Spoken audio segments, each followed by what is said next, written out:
Sen de Əli, mən də Əli, ay Əli. Öz gücü var aslan qaydasındadır. Öz gücü var aslan qaydasındadır. Növbə çatmıyır ki durum söz deyim. Qaydasızlar hardan qaydasındadır. Qaydasızlar haydan qaydasındadır. Ən söz və bir dənə qüvvət verim. Böyün tanıyan insan qaydasındadır. Böyün tanıyan insan qaydasındadır. Baxma ki çoxdan itirib həyatın. Hələ də Ruji Ruslan qaydasındadır. Hələ də Ruji Ruslan qaydasındadır. Hər adam var unudub öz insanlığın. Yaşayışı var heyvan qaydasındadır.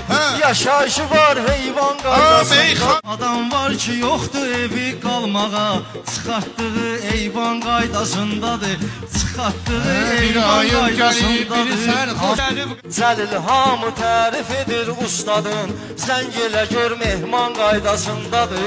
Zəng elə gör mehman qaydasındadır. Mövzu bir dənə səhvlə nəsə olmaz sənə.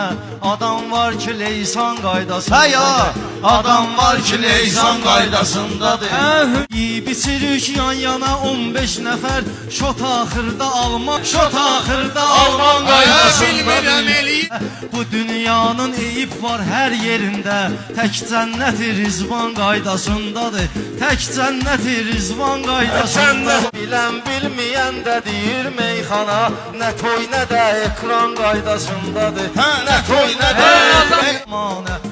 Vüqar demişkən dəyişib zamanə. Hurilər də qılman qaydasındadır.